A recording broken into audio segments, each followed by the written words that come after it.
Hello everyone. Welcome to Ija Educational Institute. Ami আজি অসম পুলিচৰ যি পৰীক্ষা হ'বলৈ গৈ আছে তাৰ ওপৰত আমি সম্ভাৱ্য কেইটামান কোৱেশ্চন বিচাৰি উলিয়াইছো অসম বুৰঞ্জীৰ পৰা আৰু আমি হেইকিটা কোৱেশ্চন আজি ডিসকাস কৰিছো. Let's go to our first question. Who was the first martyr of 1942 revolt against the British in Assam? অসমত ব্ৰিটিছৰ বিৰুদ্ধে 1942 চনৰ বিদ্ৰোহৰ প্ৰথম শহীদ কোন আছিল? আমাৰ অপচন দিয়া হৈছে কনকলতা বৰুৱা, কুশল কোঁৱৰ, কমলা মিৰি এণ্ড মনিৰাম দেৱান. ইয়াৰ কাৰেক্ট আনসাৰ কি হ'ব পাৰে বাৰু?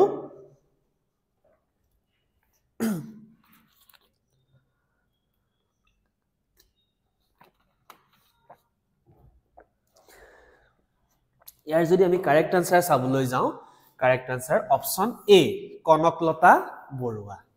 এতিয়া ইয়াৰ লগত জড়িত আমাৰ আৰু কোৱেশ্চন আহিব পাৰে যে প্ৰথম 42 শহীদ বুলি সুধিছে হয়নে? আমাৰ আৰু কোৱেশ্চন হ'ব পাৰে যে ব্ৰিটিছ বিৰোধী আন্দোলনত অসমৰ প্ৰথম গৰাকী মহিলা শহীদ কোন আছিল? কনকলতা বৰুৱা কেতিয়া হৈছিলে? 1942 চনত হৈছিলে হয়নে? তেন্তে আৰু এওঁ হৈছে প্ৰথম গৰাকী মহিলা শহীদ নহয়. কনকলতা বৰুৱা প্ৰথম গৰাকী মহিলা শহীদ নহয়. প্ৰথম গৰাকী মহিলা শহীদ আছিলে মুংৰি, এগৰাকী চাহ বাগানৰ এগৰাকী মহিলা. তেওঁ নিজে এগৰাকী হুৰাহক্ত মহিলা আছিল আৰু মহাত্মা গান্ধীয়ে ভাৰতত হুৰা বৰ্জনৰ কাৰণে যি আন্দোলন আৰম্ভ কৰিছিল, অৰ্থাৎ এবলিশন অফ এলকহলৰ কাৰণে যি কাম কৰিছিল, তেওঁ নিজে হুৰাহক্ত হৈও গান্ধীৰ আহ্বানৰ প্ৰতি আকৃষ্ট হৈছিল আৰু আকৃষ্ট হৈ তেওঁ কি কৰিছিল? হুৰা বিৰোধী আন্দোলনত তেওঁ অংশগ্ৰহণ কৰিছিল আৰু পুলিচৰ গুলীত তেওঁৰ মৃত্যু হৈছিল আৰু সেই মুংৰিয়ে আছিল অসমৰ প্ৰথম গৰাকী মহিলা শহীদ. এটা মনত ৰাখিবা, অসমৰ প্ৰথম গৰাকী মহিলা শহীদ হৈছে মুংৰি. আৰু 42 প্ৰথম গৰাকী মহিলা শহীদ কোন আছিলে? কনকলতা বৰুৱা. ক'ত হৈছিলে? কনকলতা বৰুৱাক ক'ত হত্যা কৰা হৈছিলে? গহপুৰ. ক'ত হত্যা কৰা হৈছিলে? গহপুৰ থানাত. গহপুৰ থানাত যেতিয়া ফ্লেগ হোষ্টিং কৰিব গৈছিলে 42ত, যেতিয়া জাতীয় পতাকা উত্তোলন কৰিবলৈ গৈছিলে, সেই সমদলৰ একদম প্ৰথমতে আছিল 14 বছৰীয়া কনকলতা বৰুৱা আৰু পুলিচৰ তেওঁ হাতত জাতীয় পতাকা লৈ আছিল আৰু তেওঁ যেতিয়া পুলিচৰ গুলিত ঢলি পৰিছিল তেতিয়া তেওঁৰ পিছত থকা মুকুন্দ কাকতিয়ে সেই পতাকাখন ধৰি ৰাখিছিল আৰু এই যিটো গহপুৰৰ যি ঘটনা হৈছিল, এই ঘটনাত কনকলতা বৰুৱাৰ লগতে কোন শহীদ হৈছিল? মুকুন্দ কাকতি. এটা ইম্পৰ্টেন্ট কোৱেশ্চন হয়, তোমালোকে এখিনি চাবা যে এই কোৱেশ্চনটোৰ পৰা আৰু কেনেকুৱা ধৰণৰ কোৱেশ্চন আমি পাব পাৰো. Okay, let's go to the next question. The first peasant uprising against the British was known as. অসমত প্ৰথম ব্ৰিটিছৰ বিৰুদ্ধে কৃষক বিদ্ৰোহ হৈছিল, কৃষক বিদ্ৰোহটো কি হয়? কোনটো আছিল? Phulaguri Dhawa, Patharughat Raijmel, battle of Itakhuli and option D none of these. ইয়াৰ কোনটো কাৰেক্ট হ'ব পাৰে বাৰু? আমি যদি চাব যাওঁ, প্ৰথম কৃষক বিদ্ৰোহ অসমত কি হৈছিলে?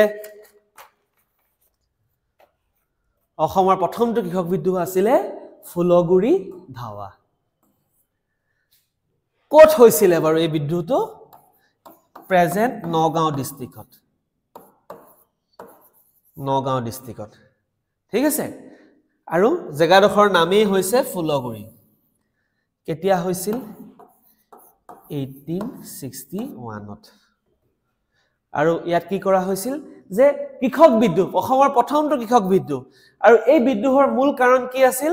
যে ভূমি ৰাজহ বৃদ্ধি, আৰু যিটো আমাৰ আফু খেতি কৰা হৈছিল, আফু খেতি তেওঁলোকে বেন কৰি দিছিল ব্ৰিটিছসকলে.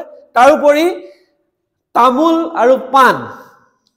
আৰু পাণৰ ওপৰত কি লগোৱা হৈছিল? কৰ লগোৱা হৈছিল. গতিকে এইকেইটা কাৰণত, তাৰোপৰি যি বৰ্ধিত কৰ, গেজিং টেক্স, যদি হাবিত তেওঁলোকৰ জীৱ জন্তুবিলাক চৰাইছিলে তাত টেক্স দিব লাগিছিলে. গতিকে এই গোটেইবিলাক কাৰণ লগ হৈ অসমত প্ৰথমটো কৃষক বিদ্ৰোহ আৰম্ভ হৈছিল 1861 চনত. আৰু ক'ত হৈছিল? নগাঁৱৰ ফুলগুৰিত হৈছিলে. ক'ত হৈছিলে? নগাঁৱৰ ফুলগুৰিত হৈছিলে. গতিকে এই বিদ্ৰোহটো কি নামেৰে জনা যায়? ফুলগুৰি ধাৱা. আৰু এই বিদ্ৰোহত বিদ্ৰোহীসকলে কি কৰিছিল? এজন ব্ৰিটিছ অফিচাৰ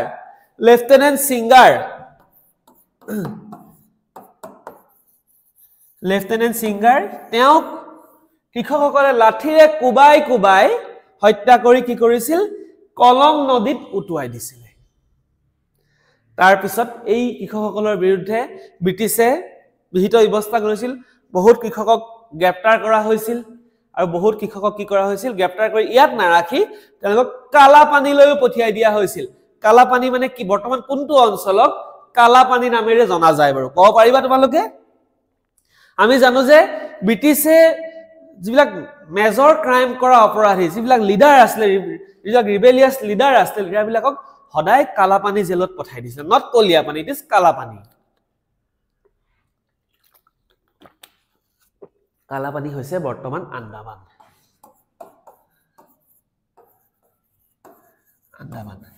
তাত কিয় পঠাই দিছিলে চাৰিওফালে সাগৰ আৰু তাৰ ভিতৰত জেল আছিলে যাতে এই যিসকল বিদ্ৰোহী নেতা আছিল এই বিদ্ৰোহী নেতাসকল তাৰ পৰা পলাই যাতে যাব নোৱাৰে তাৰ কাৰণে কলৈ পঠিয়াই দিছিলে আন্দামান বা Kalapani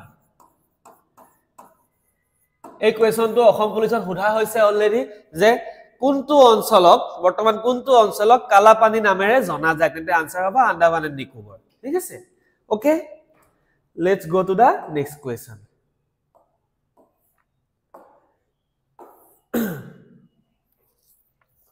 Who organized Mittu Bahini in fighting for India's independence in Assam? অসমত মৃত্যু বাহিনী কোনে প্ৰতিষ্ঠা কৰিছিল চন্দ্ৰপ্ৰভা শইকীয়ানী পুষ্পলতা দাস পদুমী নাথ কনকলতা বৰুৱা কি হয় বাৰু ইয়াৰ কাৰেক্ট আনসাৰ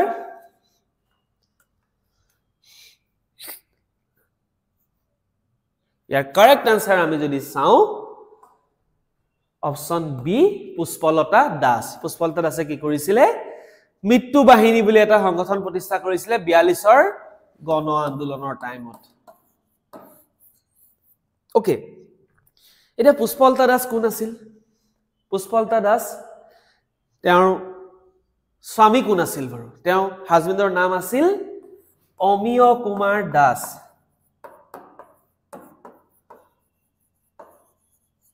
কি আছিল অমিয় কুমাৰ দাস অমিয় কুমাৰ দাস কিহৰ কাৰণে বিখ্যাত বাৰু অমিয় কুমাৰ দাস কিহৰ কাৰণে বিখ্যাত ক'ব পাৰিবা আমি যদি চাওঁ মহাত্মা গান্ধীৰ যিখন অটোবায়োগ্ৰাফি কি আছিল নামটো মাই এক্সপেৰিমেন্ট উইথ ট্ৰুথ সেইখনকে অমিয় কুমাৰ দাস ডাঙৰীয়াই অসমীয়ালৈ ট্ৰান্সলেট কৰিছিল কি নামত মোৰ সত্য অন্বেষণৰ কাহিনী মাই এক্সপেৰিমেন্ট উইথ ট্ৰুথ যিখন মহাত্মা গান্ধীৰ অটোবায়োগ্ৰাফি বা আত্মজীৱনী সেই আত্মজীৱনীখন অমিয় কুমাৰ দাস ডাঙৰীয়াই অসমীয়ালৈ অনুবাদ কৰিছিল মোৰ সত্য অন্বেষণৰ কাহিনী নামত ঠিক আছে ওকে তাৰ উপৰি পুষ্পলতা দাস কি হৈছিল ৰাজ্যসভাৰ সাংসদ হিচাপে কেইবাবাৰো তেওঁ কৈছিল আৰু ইভেন যেতিয়া ভাৰতৰ সংসদৰ প্ৰতিনিধি বিশেষকৈ বেলেগ বেলেগ দেশত গৈছিল কেইবাখন দেশতো তেওঁ ভাৰতত প্ৰতিনিধিত্ব কৰি গৈছিল ওকে নেক্সট কোৱেশ্যনলৈ আমি যাওঁ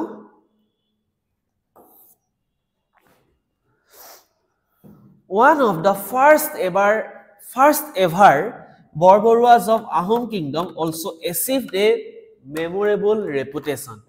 Name both father and son due. অৰ্থাৎ আহোম ৰাজ্যৰ যিসকল প্ৰথম যিসকল বৰবৰুৱা আছিল তেওঁলোকৰ ভিতৰত এজনে স্মৰণীয় সুনাম অৰ্জন কৰিছিল আৰু তেওঁৰ পিতৃ আৰু তেওঁৰ পুত্ৰও যথেষ্ট সুনাম অৰ্জন কৰিছিল এই পিতৃ আৰু পুত্ৰ সেই জ্যোতিটোৰ নাম লিখিবলৈ দিয়া হৈছে ফাৰ্স্ট অপশন আছে সতৰাম বৰুৱা আৰু কলিয়া ভুমুৰা বৰফুকন নেক্সট আহিলে মুমাই তামুলী বৰবৰুৱা লাচিত বৰফুকন নেক্সট আহিলে Bholanath Borbarua Harnath Borphukan and none of the above ইয়াৰ কাৰেক্ট আনসাৰ কি হ'ব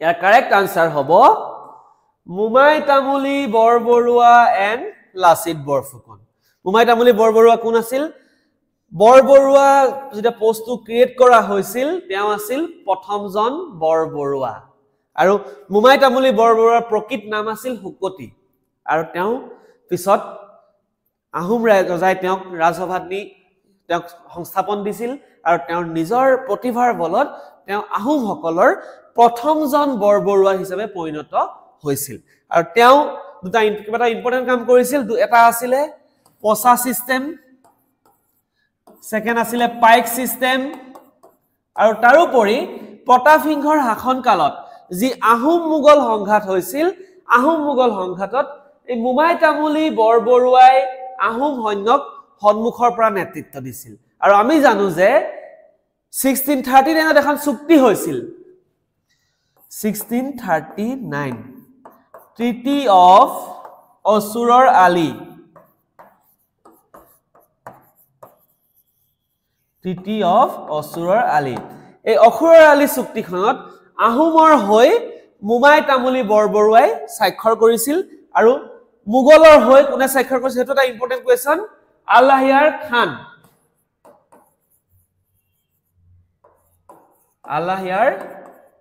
আৰু আহোমৰ হৈ কোনে সাইন কৰিছিল মোমাই তামুলী বৰবৰুৱাই সাইন কৰিছিল আৰু তেওঁৰ পুত্ৰ আছিল কোন লাচিত বৰফুকন আমি সকলোৱে জানো যে আহোমসকলৰ এজন অন্যতম শ্ৰেষ্ঠ যোদ্ধা বুলি কওঁ বা আটাইতকৈ সৰ্ববিখ্যাত যদি যোদ্ধা বুলি ক'বলৈ যাওঁ তেন্তে লাচিত বৰফুকনেই হ'ব তেওঁ কি কৰিছিল নৰিয়া গাৰে শৰাইঘাটৰ যুদ্ধত ৰামসিংহৰ নেতৃত্বত যি ৰামসিংহই সমগ্ৰ মুগলৰ লগ হৈ সমগ্ৰ ভাৰতৰ বিভিন্ন অঞ্চলত যুদ্ধ কৰি জয়ী হৈ আহিছিল সেই ৰামসিংহ আহি 1671 চনত শৰাইঘাটৰ যুদ্ধত লাচিতৰ নেতৃত্বত যি আহোম সৈন্যই যুদ্ধ কৰিছিল তাৰ লাচিতৰ নেতৃত্বত ৰামসিংহ পৰাস্ত হৈছিল ঠিক আছে এটো ইয়াৰ আনসাৰ কি হ'ব option B okay let's go to the next question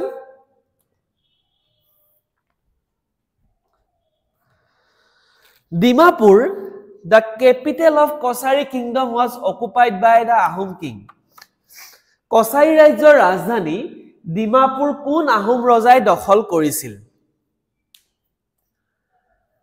আমি যদি চাও ইয়াৰ কাৰেক্ট আনসাৰ কি হ'ব সুহুংমুং আৰু তেওঁ কি নামেৰে জনা যায় সুহুংমুঙক দিহিঙীয়া ৰজা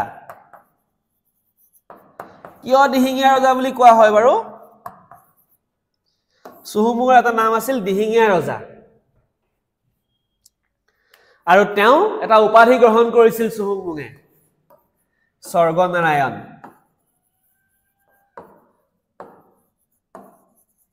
উপাধিটো কি আছিল স্বৰ্গনাৰায়ণ তেওঁ দিহিঙীয়া ৰজা বুলি কোৱা হয় কাৰণ তেওঁ ৰাজধানী শিফট কৰিছিল কোলে বকতা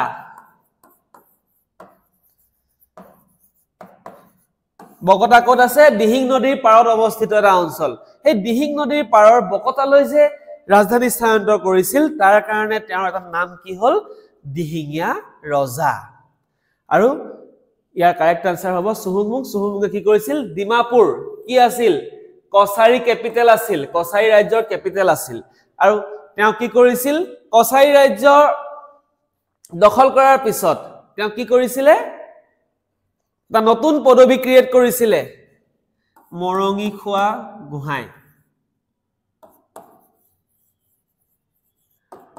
মৰঙী খোৱা গোহাঁই ঠিক আছে okay let's go to the next question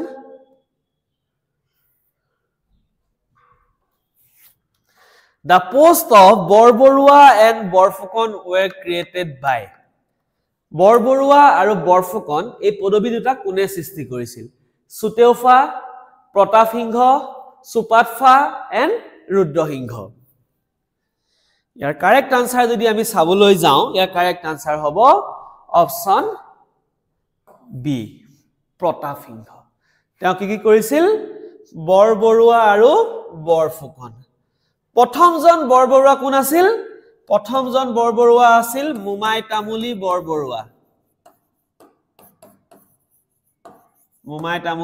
Borbarua আৰু প্ৰথমজন বৰফুকন আছিল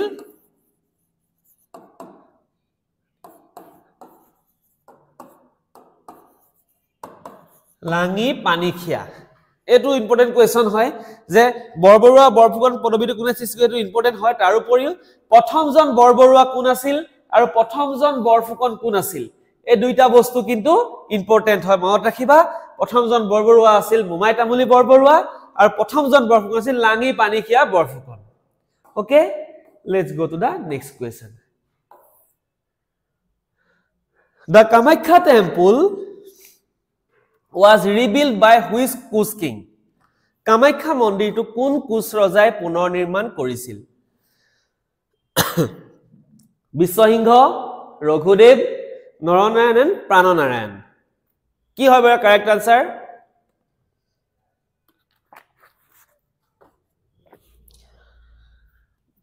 ইয়াৰ কাৰেক্ট আনসাৰ হব নৰনাৰায়ণ। Sorry. ইয়াৰ কাৰেক্ট আনসাৰ কি হব? নৰনাৰায়ণ। নৰনাৰায়ণে কি কৰিছিল? কামাখ্যা মন্দিৰটো পুনৰ নিৰ্মাণ কৰিছিল। ওকে, এটা কামাখ্যা মন্দিৰ যে পুনৰ নিৰ্মাণ কৰিছিল তাৰ কাৰণ কি আছিল? কোৱা হয় যে কামাখ্যা মন্দিৰটো ডেষ্ট্ৰয় কৰিছিল কালাপাহাৰ নামৰ এজন সেনাপতিয়ে এজন বংগৰ আক্ৰমণকাৰীয়ে এই মন্দিৰটো ধ্বংস কৰিছিল বুলি কোৱা হয় আৰু তাক পুনৰ নিৰ্মাণ কোনে কৰিছিল নৰনাৰায়ণ আৰু চিলাৰায়ে এটা ইন্টাৰেষ্টিং কথা যে অলপ দিনৰ আগলৈকে গুৱাহাটীত কালাপাহাৰ নামে এটা অঞ্চল আছিল গুৱাহাটী নগৰৰ ভিতৰত সেই নগৰৰ নাম কি কৰা হল বাৰু কালাপাহাৰৰ নাম বা যেটো এৰিয়া আছিল কালাপাহাৰ এৰিয়াৰ নামটো চেঞ্জ কৰা হল কি কৰা হল চেঞ্জ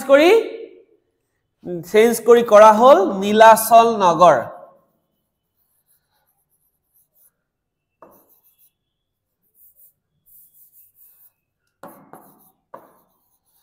কি কৰা হল নীলাচল নগৰ মনত ৰাখিবা এটো ইম্পৰ্টেন্ট কোৱেশ্চন হ'ব পাৰে এবাৰ কাৰণ আমাৰ বহুত জাগাৰ নাম চেঞ্জ কৰা হৈছে কৰিমগঞ্জৰ নাম চেঞ্জ কৰি শ্ৰীভূমি জিলা কৰা হল হুজাই টাউনখনৰ নাম চেঞ্জ কৰি কি কৰা হল শ্ৰীমন্ত শংকৰদেৱ নগৰ কৰা হল ঠিক আছে তেনেকে আৰু এটা অঞ্চল আছিল সাৰাবভাটি বুলি এটা অঞ্চল আছে গুৱাহাটীত সাৰাবভাটি নাম হলনি কৰি কি কৰা হল আৰ্যনগৰ হিচাপে চেঞ্জ কৰা হল গতিকে এইবিলাক কোৱেশ্চন আহিব পাৰে বিশেষকৈ এই প্ৰশ্নটো ইম্পৰ্টেন্ট হয় okay let's go to the next question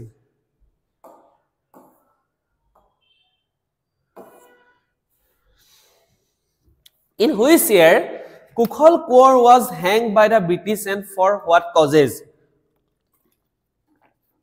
কোন বছৰত কুখল কোঁৱৰক ব্ৰিটিছে ফাঁসি দিছিল আৰু কি কাৰণত? Option A 1930 spreading Quit India movement Upper Assam. Option B 1910 facilitating non-cooperation movement and satyagraha in Shivsagar. Option C 1942 declared guilty year 1942 declared guilty of conspiracy for a train derailment near Golaghat. কি হবে এর correct answer? তোমাকে জানাব পারা?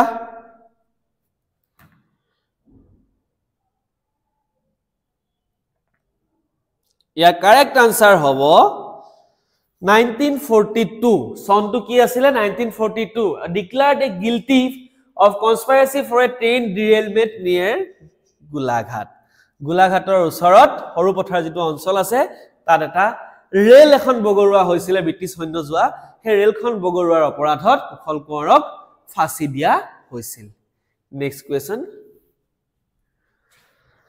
Which freedom fighter of Assam refused to accept the Tamrapatra and said with all my profound sense of gratitude to the well-wishers of the government I would like to say humble that I did not take part in the India's freedom movement with an intention to get something returned.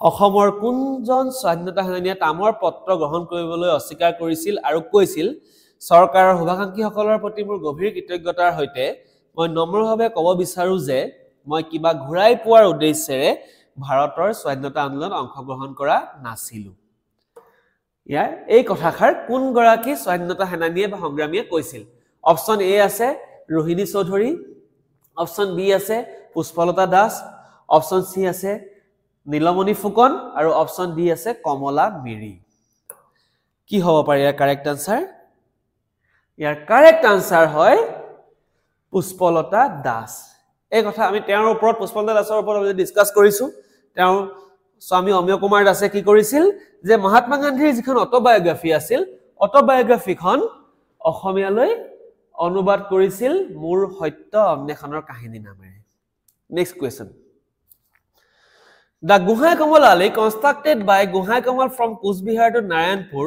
road was constructed during the reign of Kusbiharar পৰা নাৰায়ণপুৰলৈ Guhai Kamal নিৰ্মাণ কৰা Guhai Kamal Ali পথটো কাৰ দিনত নিৰ্মাণ কৰা হৈছিল নৰনাৰায়ণ পৰীক্ষিত Narayan Biswa Singha and Raghudev আমি যদি চাও ইয়াৰ কাৰেক্ট আনসাৰ হ'ব নৰনাৰায়ণ কাৰণ নৰনাৰায়ণৰ দিনত কি কৈছিলে কুচবিহাৰৰ পৰা নাৰায়ণপুৰলৈকে এটো মনত ৰাখিবা কোৰ পৰা কোলৈকে আছে এটো আহিব পাৰে যে Guhai Kamal আলিটো কোৰ পৰা কোলৈকে আছে কুচবিহাৰৰ পৰা নাৰায়ণপুৰলৈকে আছে আৰু সেই সময়ত যেহেতু আহোম মুগলৰ সংঘাত হৈছিল গতিকে আহোম মুগল সংঘাতত আহোম সৈন্যৰ বিৰুদ্ধে যাতে মুগল আহোম সৈন্যৰ বিৰুদ্ধে যাতে কুচ সৈন্যৰ কোনো অস্ত্ৰ শস্ত্ৰ যোগানৰ কোনো অসুবিধাৰ সৃষ্টি নহয় তাৰ কাৰণে নৰনাৰায়ণৰ ভাতৃ আছিল এজন Guhai Kamalৰ ৰাস্তা বনোৱাইছিল সেই ৰাস্তাটোৱে হৈছে Guhai Kamal Ali next question